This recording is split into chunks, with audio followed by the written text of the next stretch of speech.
Hello friend, welcome to my YouTube channel. कैसे आप सभी? आई होप जहाँ होंगे स्वस्थ होंगे और अच्छे होंगे। मैं अंकित मिश्रा अपने यूट्यूब चैनल में सभी का हार्दिक स्वागत करता हूँ और आज एक नया भारतीय डाक विभाग के लिए आप लोग के लिए नया इन्फॉर्मेशन लेकर आया हूँ। जी हाँ, यह आपने नाम सुना होगा एपीएस, आर्मी पोस्टल सर्विस। बहुत सारे कैंडिडेट हमारे मैसेज करते हैं कि सर हम आर्मी पोस्टल सर्विस में कैसे जाएं, तो उनके लिए आज ही नया इन्फॉर्मेशन निकल के आया है। तो बहुत अच्छी न्यूज़ है आप सभी के लिए। आई होप आप यह न्यूज़ देखने के बाद बहुत सारे कैंडिडेट जो इच्छुक होंगे आर्मी पोस्टल में सर्विस जाने के लिए, वो इस फॉर्म का जो वेट कर रहे हैं उनके लिए बहुत एक अच्छी खुशखबरी है और गुड न्यूज है। तो आइए शुरू करते हैं। शुरू करने से पहले सभी से रिक्वेस्ट करूंगा कि वीडियो को अधिक से अधिक विजिट करिए। मेरे जितने भाई और बहन जो यूट्यूब पे नए आते हैं वो चैनल को सब्सक्राइब करिए, अपना प्यार दीजिए और अधिक से अधिक शेयर करिए ताकि हर जीडीएस और पोस्टल एम्प्लॉय के पास पहुंच सके। तो आइए शुरू करते हैं। तो all India postal employ and GDS employ information है, ये आज ही का न्यूज है। अभी शाम के टाइम का न्यूज निकल के आ रहा है, नोटिस निकला था शाम के टाइम का, तो मैं सोचा अभी वीडियो आप लोग के सामने पेश किया जाए। पहला पॉइंट क्या है कि APS army postal service recruitment for various position from DOP employ and GDS employ. DOP employ means की डिपार्टमेंट ऑफ पोस्ट एंड ग्रामीण डाक सेवक एम्प्लॉय। डिपार्टमेंट ऑफ पोस्ट में वो आपको पता होगा एमटीएस, पोस्टमैन, मेल गार्ड ये आ जाते हैं, और जीडीएस में आ जाते हैं बीपीएम, एबीपीएम, डाक सेवक, रनर और पैकर, ये जीडीएस एम्प्लॉय में आ जाते हैं। तो अब हम ये देखेंगे कि जीडीएस, कौन से जीडीएस कर्मचारी या कौन से डीओपी कर्मचारी इस फॉर्म को अप्लाई कर सकेंगे। तो सबसे पहले ध्यान दीजिएगा आप लोग कि जिन जीडीएस कर्मचारियों जिनका कार्य अवधि 3 साल पूरा हो गया है वे सभी आर्मी पोस्टल ज्वाइन कर सकते हैं। जी हाँ, आपने सही सुना। जिन जीडीएस एम्प्लॉय जिनका कार्य अवधि 3 साल से पूरा अधिक हो गया है कार्य करते हुए, वो आर्मी पोस्टल यानी एपीएस ज्वाइन कर सकते हैं। और यह आप सभी के लिए एक बहुत अच्छा स्रोत निकल के आ रहा है। देखिए, कुछ ना कुछ रेगुलर बेसिस पे पोस्ट ऑफिस में चेंजेस हो रहे हैं, कुछ नया निकल के आ रहा है, कुछ नया जानने को मिल रहा है, कुछ नए फॉर्म निकल के आ रहे हैं जो कि पहले बहुत कम होता था। अभी कुछ दिनों से ये चीजें काफी परिवर्तन देखने को मिल रहा है। तो जिन जीडीएस एम्प्लॉय का जिनका कार्य अवधि 3 साल से अधिक हो गया है वो इस फॉर्म को भर देंगे। डिपार्टमेंट ऑफ पोस्ट के सभी एम्प्लॉय इस फॉर्म को भर सकते हैं। देखिए, डिपार्टमेंट ऑफ पोस्ट में कौन कौन से आते हैं मैं आपको बता दूं, एमटीएस, पोस्टमैन और मेल गार्ड। इन लोगों के लिए कोई समय अवधि का प्रबंध नहीं किया गया है और इन्होंने, अगर आप डिपार्टमेंट एमटीएस पोस्टमैन हैं, चाहे आप 6 महीना से हो, 1 साल के लिए हो, तो आप इस फॉर्म को आसानी से भर सकेंगे। आर्मी पोस्टल सर्विस काफी बेहतर होती है, साथ में मेडिकल के सिवा बहुत सारे फैसिलिटी आपको मिलती है।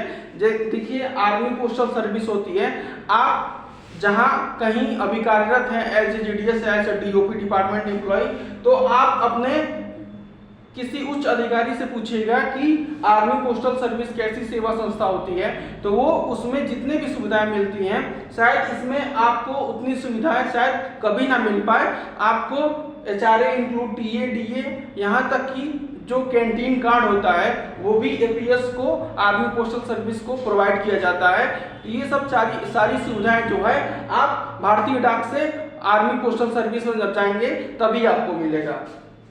GDS army postal service and GDS MTS army postal service का ये स्ट्रक्चर मैं आपके सामने बता रहा हूँ। ये सारा डिटेल कुछ भी अपने तरफ से नहीं लिखा गया है, ये सारा निकाल के आपके सामने प्रस्तुत किया गया है। तो मैं आपको बताना चाहता हूँ कि अगर आप as a GDS candidate army postal service में ज्वाइन कर लेते हैं, इसका भी प्रोसेस है, एग्जाम होता है, कुछ फिजिकल मूवमेंट भी कराया जाता है, जो कि जाहिर सी बात है कि आप नाम से ही जान सकते हैं कि फिजिकल और रिटन दोनों चीजें इसमें होगा।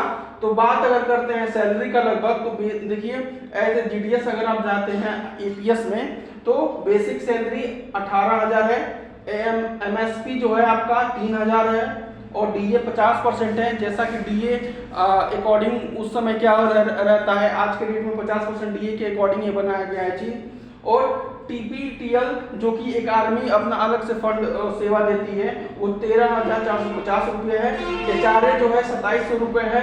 LRA जो है 2170 रुपये है। और PMHAH है 853 रुपये। और NRA जो होता है वो 45 रुपये प्रोवाइड करती है। तो इन चीज सबको ऐड करने के बाद 45,000 से अधिक सैलरी आपका, अगर आप GDS से APS में जाते हैं, यानी आर्मी पोस्टल सर्विस में जाते हैं, तब आपको ये सारी चीजें आसानी से मिल सकेंगी। अगर हम बात करें DOP के कर्मचारी जो जाते हैं, तो अगर MTS कर्मचारी कोई जा रहा है आर्मी APS में अगर कोई जा रहा है, MTS पद का कोई भी हो, या पोस्टमैन हो या मेल गार्ड हो, तो उनकी बेसिक जो सैलरी है वो 21,700 से शुरू होती है। ध्यान दीजिएगा आप लोग, अगर कोई अगर APS army postal service join करता है तो उनकी बेसिक पे जो होती है 21,700 रुपये से शुरू होती है। और MSP जो है 5200 रुपये उनको मिलता है। DA 50%, आज का प्रेजेंट टाइम का बता रहा हूँ, 50% DA। और TPTL उनको 13,450 रुपये मिलता है। हाउस रेंट अलाउंस 2700 रुपये मिलता है। LRA जो है 2,170 रुपये मिलता है। और PHAM 853 रुपये और NRA लगभग 4500 रुपये मिलता है। तो ये जब सारा चीजें आप ऐड करेंगे तो आपकी सैलरी लगभग 50,731 रुपये बनेगा। कितना? 50,731 रुपये पर मंथ। और यह काफी एक अच्छी, आज के डेट में काफी अच्छी सैलरी मानी जाती है। अगर आप GDS से APS में जाते हैं तो लगभग आपका 45,000 बनेगा। अगर आप डायरेक्ट MTS से APS में जाते हैं तो आपकी सैलरी एग्जैक्ट जो मैं बता रहा हूँ वो 50,731 रुपये मिलेगी। जी हाँ, ये एक बहुत अच्छी संस्था है। जैसा कि पूरे देश में आपको पता होगा APS, इसमें देखिए अग्निवीर से इसका कोई मतलब नहीं है कि 4 साल रखा जाएगा कि 5 साल। ये आप हमेशा परमानेंट रहेंगे। जब तक आपकी जॉब रहेगी 60 साल तक, तब तक आप, अगर इसमें हो सिलेक्शन आपकी मिल जाती है तो आपको इसमें सेवा करने का मौका मिलेगा। और यह सब उन सभी डिपार्टमेंट एम्प्लॉय के लिए एक बेहतर अवसर है जो इस विभाग में जाना चाहते हैं, जो इच्छुक हैं, जिनका कभी मन रहता था कि हम आर्मी ज्वाइन करें और नहीं हो पाए, तो उनके लिए आर्मी पोस्टल सर्विस जो है भारतीय डाक के माध्यम से एक अच्छा ऑप्शन आया है कि वो इस सर्विस को ज्वाइन करें और देश की सेवा करें। इसमें देखिए GDS, भारतीय डाक और आर्मी, देखिए आर्मी हमेशा से अपने सैनिकों को अलग प्रोटेक्शन कह सकते हैं या फैसिलिटी कह सकते हैं, हमेशा अधिक और सबसे अच्छा देती है।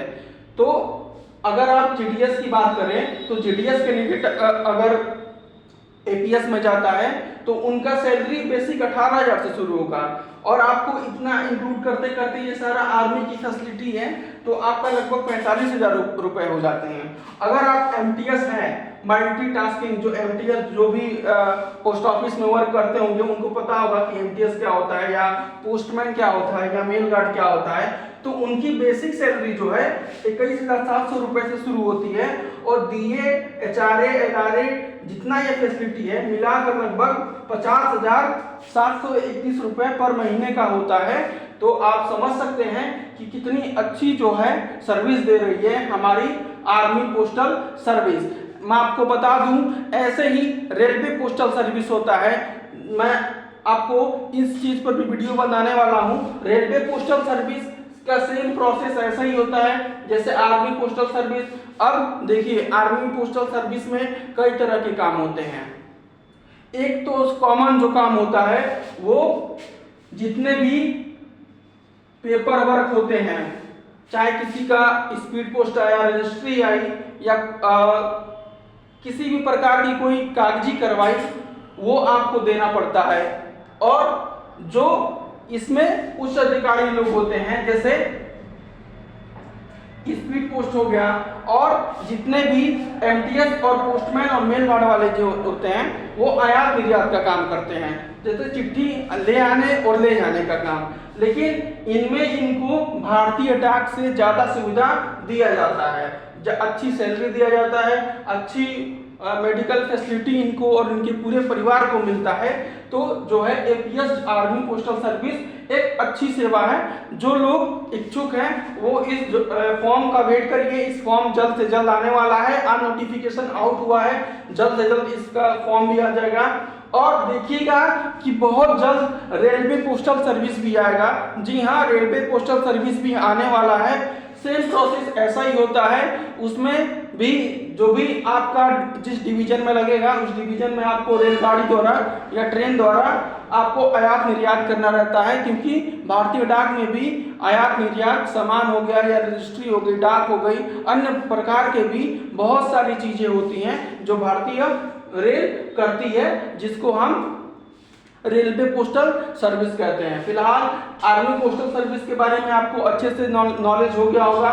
मैं आपको सारा डिटेल बता दिया हूँ। आई होप आपको वीडियो समझ में आया होगा, और जैसे ही कोई नया इन्फॉर्मेशन आएगा तो मैं तुरंत बताऊंगा। और जाने से पहले रिक्वेस्ट करता हूँ कि वीडियो को अधिक से अधिक प्यार करिए, विजिट करिए, शेयर करिए, और मिलते हैं नेक्स्ट वीडियो में। तब तक के लिए धन्यवाद।